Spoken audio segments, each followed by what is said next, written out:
Good morning. My name is Chris Adam with Youth Pledge for Employers, and I'm delighted to be joined by Laura Hancock, the Director of Yutree. Hello there, Laura. Hi there. Hi, nice to Hi. see you. And you, thank you for giving up your time to speak to me this morning.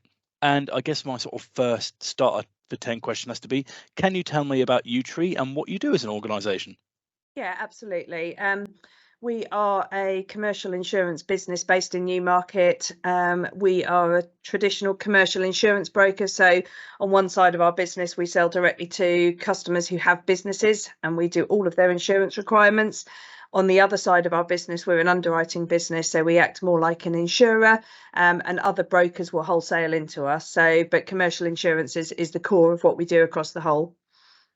Brilliant. Thank you. I know it's never easy to concisely explain what your business does in like a few seconds like that. So thank you. I appreciate that. And just to sort of maybe explore the bigger picture a bit. So maybe to explain the process, imagine I've got a business and, I come to you, sort of what would the process be from there?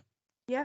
Okay. So you'd come to us and say, I'm so and so. I've got a, I don't know, building firm for want of a better example. And yeah, we talk to you about your business and who you employ and what your projects look like and who your customers are and where you're going and what you own, what building you've got, what's important to keep your business running, what your legal obligations are as a business. We get under the skin of your entire business, and then we put together an insurance program which covers you and protects you and makes sure that you can keep trading in the event of a fire or an accident or a flood or a theft or something happening to you. So our aim is to put programs together that keep customers protected in all eventualities.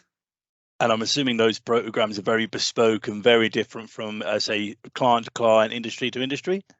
Absolutely, yeah. So we might have a multi-million-pound building contracting firm, we might have a shop, we might have a fiberglass factory, we might have a market stall, we might have a cafe, we might have a country park, we might have a zoo.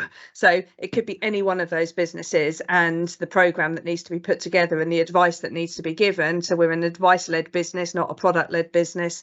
It's very bespoke for each customer, as you say. I'm worried about the kind of insurance risks you have to do if you look at a zoo. I mean, that must have been great Very fun to put that package interesting. together. The claims experience is fun on the zoo.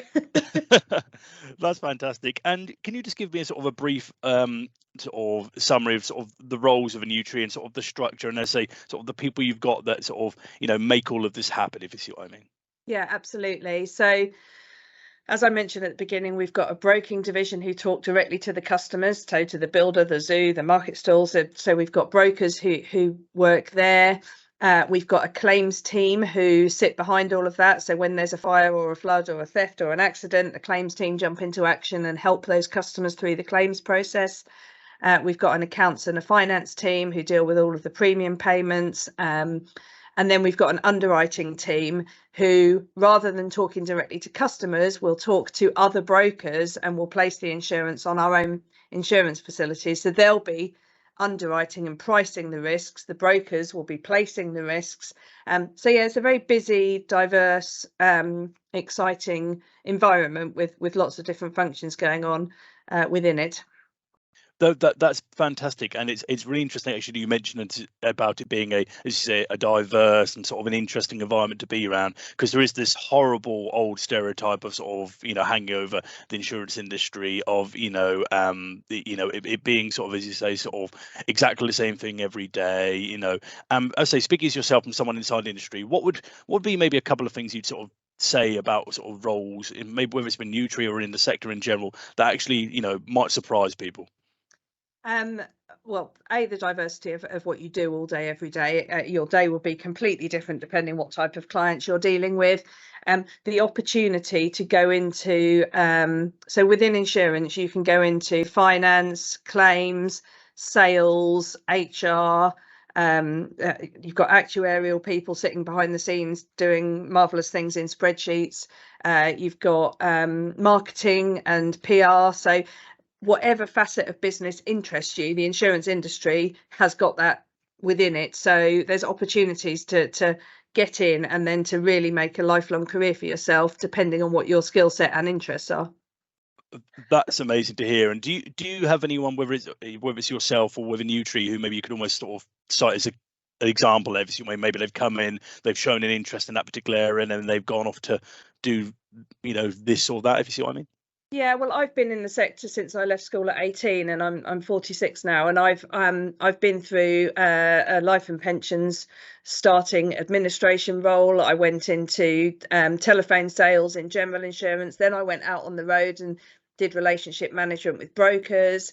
And then since setting up my own business, I do some HR and compliance as well as running my business.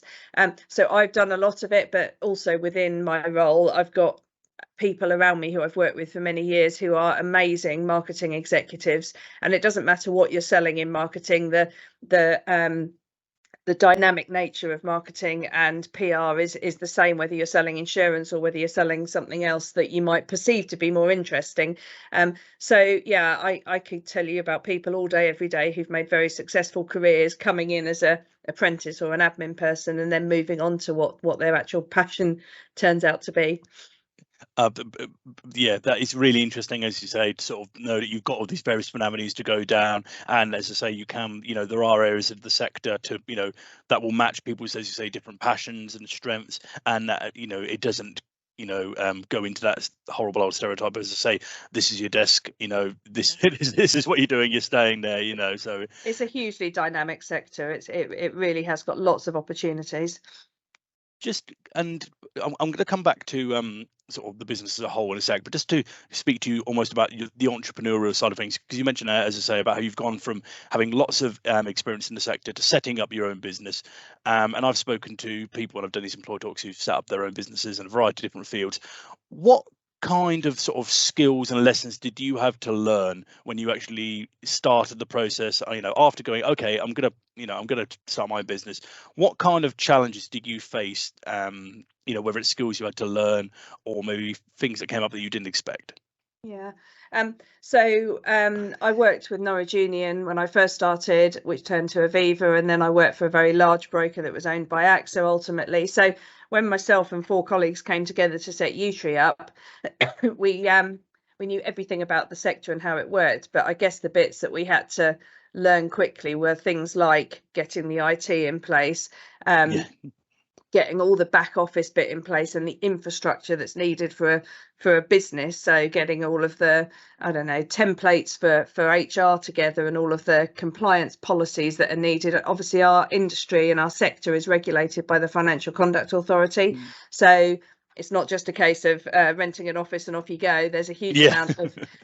amount of work to get yourself approved by the regulator and to manage your ongoing regulation. So I think probably regulation and IT were the 2 biggest and fastest learning curves for us. And if you could actually go back now as to when you were starting the organisation, sort of, is there anything you'd do differently, as you say, to maybe get yourself up to speed with those areas a bit quicker? I don't know. I mean, yes, you learn a lot in hindsight. I don't think we Mm. necessarily did anything wrong. Some things we'd have started sooner if we realised how long they were going to take. Excuse me, but I don't think we did anything fundamentally wrong. It really was because we're a regulated entity. It was the time it took from first starting out to getting the doors open and ready to trade.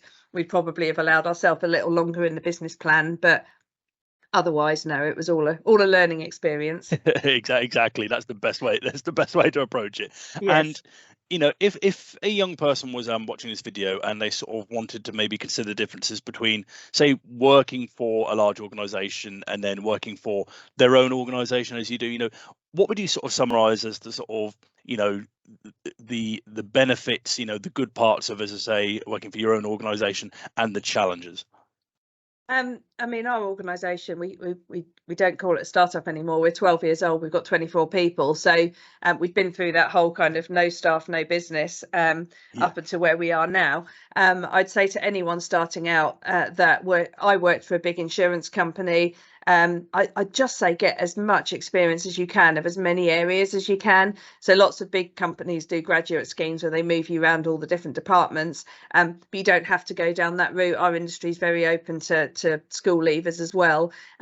So working for a big company, it's about getting as much exposure to as many different functions as you can and just being really open and to learning all about those different functions. And then within a small company, you'll be a smaller part of a you'll be a bigger part of a smaller business, so you'll actually be able to have an impact really quickly, and you'll be able to get to the there'll be less steps between you and the senior management, and learning from entrepreneurs is massively important for people coming in. So there's benefits to going in both directions, but whatever you do in the sector, there's loads of extracurricular you can do, loads of stuff with trade associations, professional bodies, and my advice is always just get yourself as much experience and exposure as possible.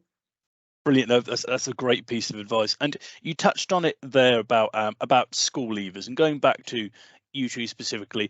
Imagine we had a school leaver and they were coming to apply for an entry level junior role at Yutree. Obviously they might not have any experience beforehand, but what kind of things are you looking for on their CV, whether it's in the experiences maybe they do have, or what they've written about their hobbies or their personal bio? What kind of things are you looking for there that will make you think actually you'd be a really good fit here? Yeah, it's difficult because obviously there's no kind of work experience to include, but we're looking for ambitious people who want to come in and build a career rather than simply just have a job to pay the bills. There's huge opportunities. If we take school leavers, we're likely to do it on an apprenticeship, so we want someone who's committed to at least that kind of 2 or 3 years depending on the level, getting some professional qualifications, doing a formal qualification that builds a framework around their first couple of years in the business. So someone who's just really committed to wanting to build a career going forward. We love to see people who've got hobbies, people who play sports, people who've done Saturday jobs, and who can just demonstrate some interest outside of their kind of school and what they've done educationally. No, thank you. That's a really useful insight, as I say, sort of into the recruitment process, and as I say, the kind of things you as an employer, would be looking for. And my final question right now, and you've sort of touched on sort of your journey, your experience within the sector, and I've asked this to all the employers I've done these employer talks to, but if you could go back and speak to, say, let's say sort of 17, 18-year-old Laura, about to go out on your sort of career journey, take into account sort of maybe the successes you've had, any mistakes you've made and learned from, what would be the one piece of career advice you would give to your younger self? It's quite difficult because it feels like more by luck than judgment. Maybe it was judgment. Someone told me very early on in my career to say yes to all the opportunities you're given to, and then kind of work out how to do it afterwards. I think Richard Branson might have said something along those lines at one point. And so back when I was very inexperienced, I still said yes to I don't know, opportunities to do public speaking, or opportunities to go off and apply for the next job up. And so I moved from Norwich to Cambridge when I was 21 for a promotion, and that was a big deal, moving away from friends and family. So I think I did do this stuff, but I would advise anyone back at that point to take those opportunities and never to feel like I can't do it, or that's without reach or out of reach, because ultimately the more you put yourself forward for these things, then the further you're going to go. So yeah, just take all the opportunities.